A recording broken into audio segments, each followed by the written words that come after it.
Hello friends, ओम श्री गणेशाय नमः। ओम नमः शिवाय। आप सभी का स्वागत है आपके अपने यूट्यूब चैनल पर। फ्रेंड्स, आज हम आपको इस वीडियो में बताने जा रहे हैं श्रावण मास महात्म के 13वें अध्याय की कथा के बारे में, जिसको सुनने मात्र से ही भगवान गणेश जी की कृपा से प्राप्त होगा अतुलनीय सौभाग्य और होगी धन ऐश्वर्य सुख पुत्र पौत्रादि की प्राप्ति। फ्रेंड्स, वीडियो शुरू करने से पहले आपसे रिक्वेस्ट है, अगर आप हमारे चैनल पर नए हैं और आपने अभी तक चैनल को सब्सक्राइब नहीं किया है तो प्लीज़ सब्सक्राइब कीजिएगा चैनल को। साथ ही प्रेस कीजिएगा बेल आइकन को, जिससे नए वीडियो से रिलेटेड नोटिफिकेशन आपको तुरंत प्राप्त हो सके। और वीडियो पसंद आने पर वीडियो को लाइक और शेयर जरूर कीजिएगा, ताकि सभी भक्तों को इस वीडियो का लाभ प्राप्त हो सके। और कमेंट बॉक्स में ओम नमः शिवाय जरूर लिखिएगा। श्रावण मास महात्म सभी प्रकार के विघ्नों का नाश करने वाले तथा सारी सृष्टि का पालन करने वाले श्री गणेश जी तथा ज्ञान के दाता देवी श्री सरस्वती जी तथा सब पुराणों के कर्ता श्री व्यास जी तथा श्री गुरुदेव जी के चरण कमलों में नमस्कार करके भगवान की श्रद्धा और भक्ति रस में डूबे हुए श्रावण मास महात्म की कथा कहती हूँ। दूर्वा गणपति व्रत का विधान।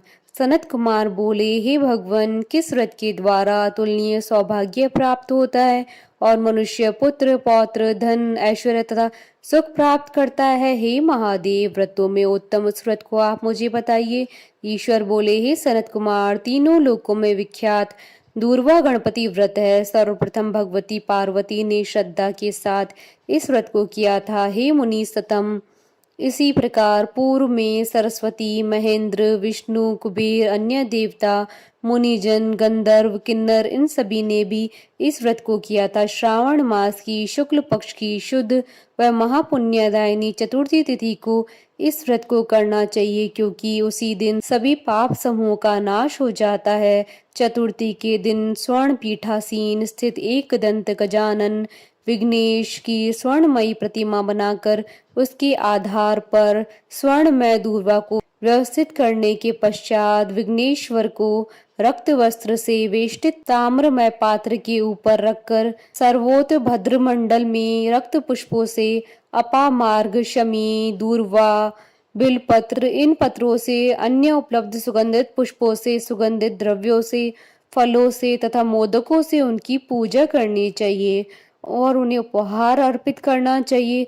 इस प्रकार अनेक उपचारों से भी गिरजापुत्र विघ्नेश की पूजा करनी चाहिए। इस प्रकार कहीं स्वर्ण निर्मित इस प्रतिमा में मैं विघ्नेश का आह्वान करता हूँ, कृपा नदी पधारें। इस स्वर्णमय सर्वोत्तम रत्न जड़ित सिंहासन को मैंने आसन के लिए प्रदान किया है, इसलिए विश्व के स्वामी इसे स्वीकार करें। हे उमासुत, आपको नमस्कार है। हे विश्वव्यापिनी, हे सनातन, मेरे समस्त कष्टों को आप नष्ट कर दें। मैं आपको पाद्य समर्पित करता हूँ। गणेश्वर देव, उमा पुत्र तथा मंगल का विधान करने वाले को यह अर्घ्य प्रदान करता हूँ। हे भगवान, आप मेरे इस अर्घ्य को स्वीकार करें। विनायक, शूर तथा वर प्रदान करने वाले को नमस्कार है, नमस्कार है। मैं आपको यह अर्घ्य समर्पित करता हूँ, इसे ग्रहण करें। मैंने गंगा आदि सभी तीर्थों से प्रार्थना पूर्वक यह जल प्राप्त किया है। हे सुरपुंगव, आपके स्नान के लिए मेरे द्वारा प्रदत्त इस जल को स्वीकार कीजिए। हे भगवान, सिंदूर से चित्रित तथा कुमकुम से रंगा हुआ यह वस्त्र युग्म आपको दिया गया है, आप इसे ग्रहण करें। लंबोदर तथा सभी विघ्नों का नाश करने वाले देवता को नमस्कार है। उमा की शरीर के मल से आविर्भूत हे गणेश जी, आप इस चंदन को स्वीकार करें।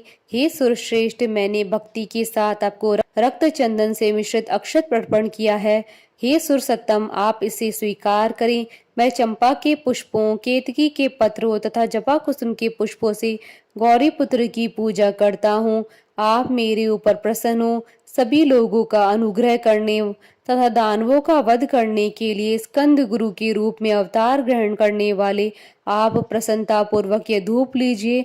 परम ज्योति प्रकाशित करने वाले तथा सभी सिद्धियों को देने वाले आप महादेव पुत्र को मैं दीप अर्पण करता हूँ, आपको नमस्कार है। इसके बाद गणानांत व इस मंत्र से मोदक, 4 प्रकार के अन्न, पायस तथा लड्डू आदि का नैवेद्य अर्पण करें। मैं आपकी मुख शुद्धि के लिए आदर पूर्वक कपूर, इलायची तथा नागवल्ली के दल से युक्त तांबूल आपको प्रदान करता हूँ। हिरण्यगर्भ के गर्भ में स्थित अग्नि के स्वर्ण बीज को मैं दक्षिणा रूप में आपको प्रदान करता हूँ। अतः आप मुझे शांति प्रदान कीजिए। हे गणेश्वर, हे गणाध्यक्ष, हे गौरी पुत्र, हे गजानन, हे इभानन, आपकी कृपा से मेरा व्रत पूर्ण हो। इस प्रकार अपने सामर्थ्य के अनुसार विघ्नेश का विधिवत पूजन करके उपस्कर निवेदित सामग्री सहित गणाध्यक्ष को आचार्य के लिए अर्पण कर देना चाहिए। उनसे प्रार्थना करें, हे भगवान, हे ब्राह्मण, दक्षिणा सहित गणराज जी की मूर्ति को आप ग्रहण कीजिए। आपके वचन से मेरा यह व्रत आज पूर्णता को प्राप्त होता है।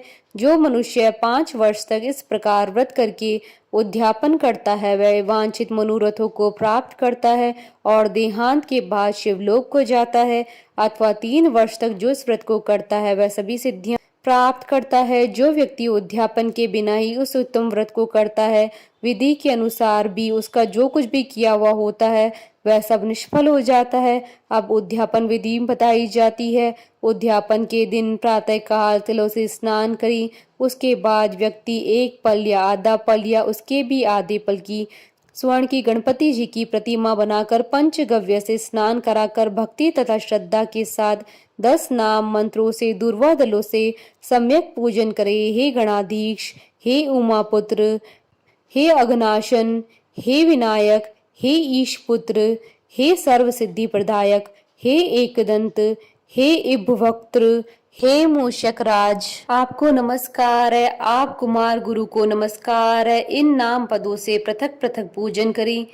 पहले दिन अधिवासन करके प्रातः काल ग्रह होम करके दूर्वा दलों तथा मोदकों से होम करना चाहिए। उसके बाद पूर्णाहुति देकर आचार्य आदि का विधिवत पूजन करना चाहिए और घट तुल्य थनों वाली गाय का दान अपनी सामर्थ्य के अनुसार करना चाहिए। हे वत्स, इस प्रकार व्रत करने पर मनुष्य सभी मनोरथों को प्राप्त कर लेता है।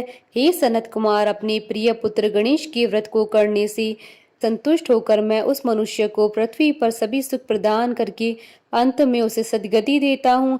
जैसे दूर्वा अपनी शाखा प्रशाखाओं के द्वारा वृद्धि को प्राप्त होती है, उसी प्रकार उस मनुष्य की पुत्र पौत्र आदि संतति निरंतर बढ़ती रहती है। हे सनत कुमार, मैंने दूर्वा गणपति का यह अत्यंत गोपनीय व्रत कहा है। सुख चाहने वालों को इस सर्वोत्कृष्ट व्रत को अवश्य करना चाहिए। इस प्रकार श्री स्कंद पुराण के अंतर्गत ईश्वर सनत कुमार संवाद में श्रावण मास महात्म्य में दूर्वा गणपति व्रत कथन नामक 13वां अध्याय पूर्ण हुआ। बोलिए भगवान गणेश जी की जय। भगवान शंकर माता पार्वती जी की जय। हमारे साथ इस वीडियो में अंत तक बने रहने के लिए आपका धन्यवाद। ओम श्री गणेशाय नमः। ओम नमः शिवाय।